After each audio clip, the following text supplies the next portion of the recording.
Today we start number 4 of our 4-part series, the basics. 4 of the basics. How to use it. And what is it? It is God. Do we really have a choice whether we use it or not? No. No. So it's kind of confusing, isn't it? Walt Whitman said, "The universe is an infinite poem, and we are all a verse within it." So, what is your verse going to be? How do you choose to express your verse in the world as God informed? You're part of the eternal poem. You're a simple verse within that huge poem. What are you going to say? What are you going to do to express God in the world? That is how you use it. A Hindu saint who was visiting the river Ganges to take a bath found a group of family members on the banks and shouting in anger at each other. He turned to his disciples and smiled and asked, "Why do people shout in anger at each other?" The disciples thought for a while. Well, they might have fought, but they thought for a while. One of them said, "Because we lose our calm, we shout." The saint said, "But why should you shout when the other person is just next to you? You can as well tell him what you have to say in a soft manner." The disciples gave some other answers, but none satisfied the other disciples. Finally, the saint exclaimed, "When two people are angry at each other, their hearts distance a lot. To cover that distance, they must shout to be able to hear each other. The angrier they are, the stronger they have to shout to hear each other to cover that great distance." What happens when two people fall in love? They don't shout at each other, but talk softly, because their hearts are very close. The distance between them is either non-existent or very small. When they love each other even more, what happens? They do not speak, they only whisper. And they get even closer to each other in their love. Finally, they don't even talk, they don't even whisper, they only look at each other, and that's all. That is how close two people are when they love each other. He looked at his disciples and said, "So, when you argue, do not let your hearts get distant. Do not say words that distance each other even more, or else there will come a time when the distance is so great that you will not find the path to return." The truth is, we are never separated, either from each other or from God. Some of us may travel long distances away and come back, but we're never really separated. We are all together. There is only one life, and we are it. How we use it is simply a matter of remembering that we are it. It's as simple as that, and we can never disconnect from that universal truth. There is no fear of finding the path to return except in our personal perception. We're the ones that create the gaps. We're the ones who create the separations. It isn't God. God didn't create separations because God is an internal, eternal, infinite being. There are no gaps and separations. There are no beginnings and ends. There is only one. There is no separation between us and God because we are the one life. When we argue or have disagreements, we shout at each other because we feel there's a separation and we need to bridge that gap. When that doesn't work, we may tend to throw things to bridge the gap. When that doesn't work, we may tend to slam doors because we've forgotten how to use our words effectively. And I was thinking about this week and the idea of the gap between us and our inability to use our words effectively. And I thought about the mass shootings that seem to be in the news so much lately. And I was thinking maybe mass shootings are most likely just a desperate cry for help. And they're not using their words effectively. We quite often remember the action that occurred. We have no idea what the intention behind that action was because it was ineffectual. It was inefficient. We need to use our words more effectively. And as I was typing that, I saw the word effect in that. And I realized we don't really need to use our words as an effect. We need to use our words as a cause. Using our words correctly can be the cause that creates the more desirable effect. So I thought we need to use our words causally. That's not a word, but I created it. We need to use our words causally, not casually. We need to use more intention in the things that we say and the way we show up in the world. Because after all, we are God showing up in the world. So we should maybe do it more intentionally and showing that nature of who we are. When we fight, we feel separation. One of the most common human needs is to be connected, actually. Fear and anger are effects of feelings of separation. I've talked about this quite often, Maslow's hierarchy of needs. The first one is to feel safe.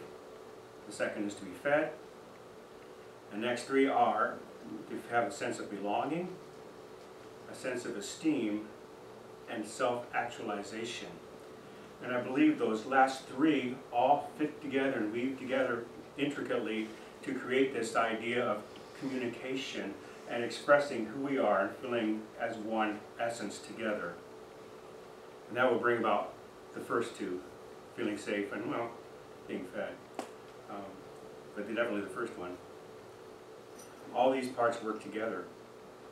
Maslow's hierarchy of needs working in unison just as we begin to express ourselves accurately. How do we do that? How do we begin to work with others and feel that sense of oneness in the universe?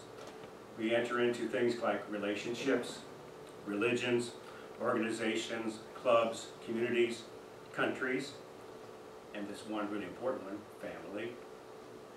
Whether it's the family you're born into or the family you choose. These are all ways to connect intimately, communally, and globally.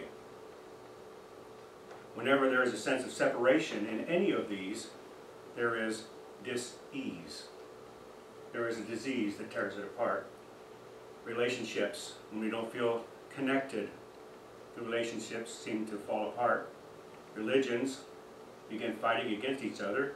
Organizations crumble and don't seem to have a plan for moving forward. Clubs just disintegrate. Communities actually segregate. Countries, well, we've seen a lot of that in the news, haven't we? What happens in countries when things become separate and families become dysfunctional. Those are all dis-ease because of separation, feelings of separation. And I was thinking about that idea in terms of countries and what's going on in the news. And I realized war in Russia and Ukraine. According to the Russians, the whole war is basically to bring back Ukraine into union with where they came from in the first place. The Russians feel that Ukraine is part of who they are. And so they really want to bring them back into the fold. In the meantime, they're firing missiles to gap the distance. How is that bringing the family home? I don't know. To me, it's creating more chaos than unity. Unity cannot be imposed. It's a universal principle. It's someplace where we start. Using a consciousness of oneness is certainly more effective and more closely in tune with what the desired outcome would be. So, how do we use it? We use it consciously by realizing and practicing that we are it. There is only one life, and we are it. There is no separation. There are no disagreements. There are no arguments. There is only one life.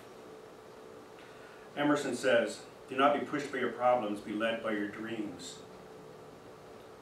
Let your dreams be the influencers and the instigators of the good that you wish to create in the world. Do what exemplifies oneness, and watch that oneness manifest in everything around you and in the world. Martin Luther King says, "Everything that we see is a shadow cast by that which we do not see." We can't see our thoughts. We can't see our feelings until they become manifest around us, and then we do see them as a result. So how do we solve the chaos and the problems in the world? Change your thinking. What do you want to create? Hold an image of the one universal life and let that cast a beautiful shadow on the rest of the world. Be the good that you want to see in the world. That's how you use it.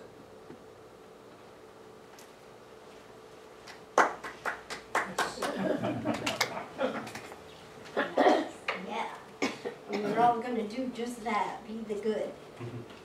Get a couple things here.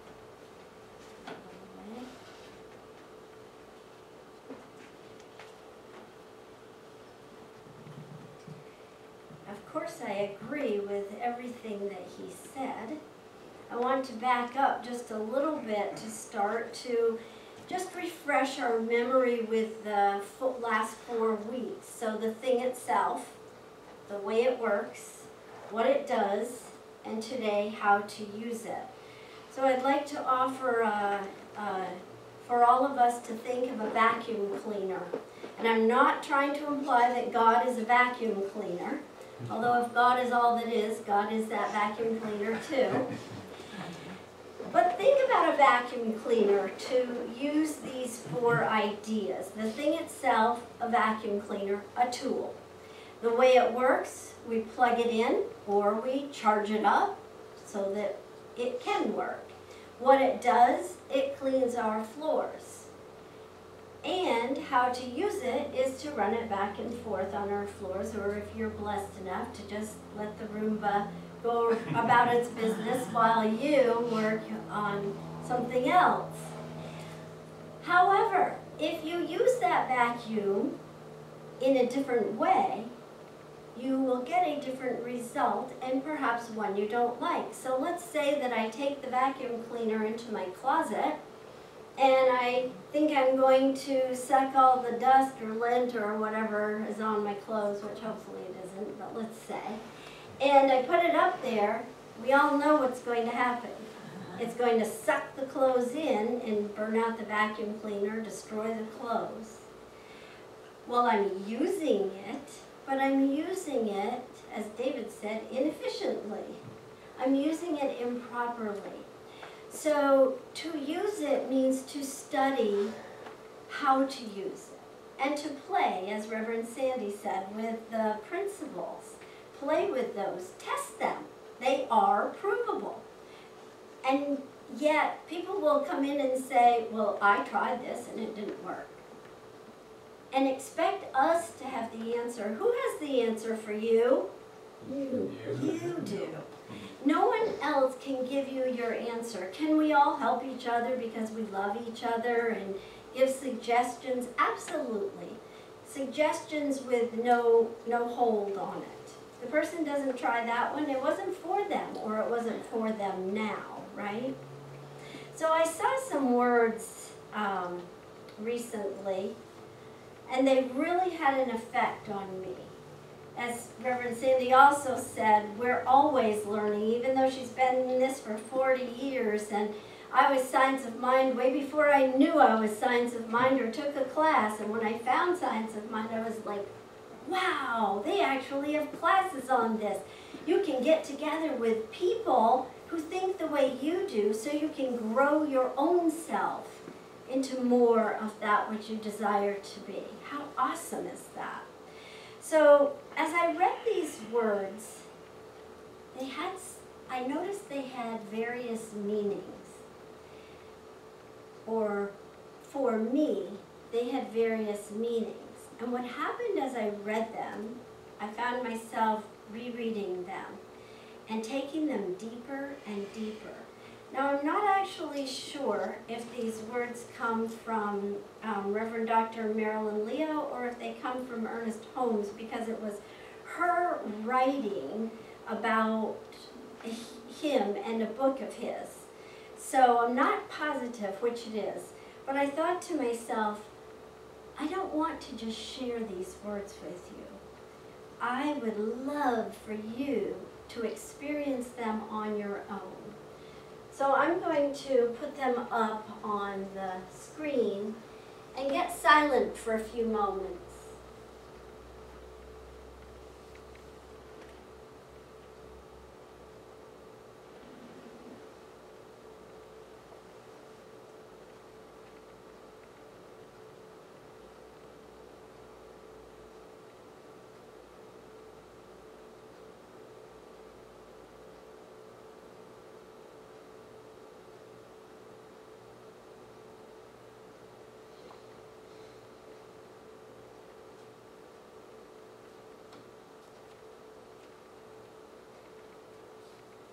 So as you think about what those words mean for you, they reflected for you, I invite you to consider the possibility that you may have had one experience and someone else may have had a different experience. You may have had multiple experiences or a domino effect in your thinking, because there are many ways to perceive those words. So did you immediately start trying to think who you would choose? Maybe you would choose some well-known person like Oprah or Gandhi. Or maybe you were thinking of the list of friends and family and acquaintances that are around you regularly and who you would want to be your ideal person. Or maybe you thought of God. It was capitalized. Maybe God was your ideal person. Or maybe you thought of yourself as your ideal person. Or maybe right now, as I make that suggestion, you are mentally coming up with a million reasons why you are not an ideal person. I've noticed in life when people are having hardships that they speak very negatively of themselves. And I sometimes wonder, do they just cover that up when they fake it till they make it? Or do they realize that that is their ideal self, their higher self? We read today the inner God, the highest God and the innermost God is one God. And that is who we are. So it's not so important which of these or what other ideas you maybe took from these words, as it is to realize how you are using it. We use it every time we think about it. Our thoughts are energy. They are very real, and they have power. In Romans 8:19, it reads, "Creation waits in eager expectation for the children of God to be revealed." Now, I didn't tell David I was going to use that statement because I'm sure that if I went in and read the Bible, it would have a lot more to the story, and he would probably say, "Well, you know, honey, that really means," but I don't really care what it really means to someone else, because my words, my thoughts are powerful energy. So what it means to me is that creation God awaits in eager expectation, joyous expectation for me to reveal my ideal self, to show up as that in the things that I say and the words that I speak and the thoughts that I hold. And as Reverend Sandy also said, that's an ongoing process. We can't hear that too often because we're all going to fall short of the mark that we have set for ourselves from time to time. And it's important to know that that's okay. If you caught yourself falling short of the mark, pat yourself on the back and say, "Woohoo!" Because that's a good thing. That means that you caught that stinking thinking and you can change it so you can use it the way you decide to use it. Because previously you were using it in a pattern that was formed on mental beliefs that you took on throughout life. Creation waits to be acknowledged and used. Opportunities stand in front of us, waiting to be seen. Life waits for our discovery of natural laws. Remember at the beginning I said start practicing, test it. Those are those natural laws that will show us, oops, that didn't work, or oh wow, I just doubled my income. How marvelous is that? And as we discover and utilize these principles and how they work, we learn how to work it better. And we grow our wisdom, we grow our compassion, so we are better able to use it for good. We make opportunity our reality. Your mind will believe everything that you tell it. So feed it faith, feed it truth, feed it principle, feed it love. So I read this week a letter, actually, I believe it was, from another minister who I have respect for. And in it she said, ministers, you aren't up there to tell your personal stories. And I thought to myself, what? I get to read the rest of this article, this letter, because I love to tell my personal stories. But she went on to say, you only tell your stories when they align with principle, like Reverend Sandy did today. So I'm going to tell some little stories on me, and you're welcome to go ahead and laugh at me if you want to. That's fine with me because it works well for me. So here is how I use it. I sing a really lot. So a couple of things happened this week. One, I found myself just walking around, driving my car, singing this song from the past. How I even remembered the words, I don't know, and maybe I didn't. Maybe some of you will go, oh, I know that song. Those were not the words that I remember. That's okay too. God doesn't care which word I use. It's me using it. It's me experiencing it. So it goes something like this. It's a lovely day today, and whatever you want to do, it's a lovely day to do it in, it's true. And if you've got something that's gotta be done, and it can only be done by one, it's a lovely day to do it in, it's true. Have any of you heard that song before? Yeah.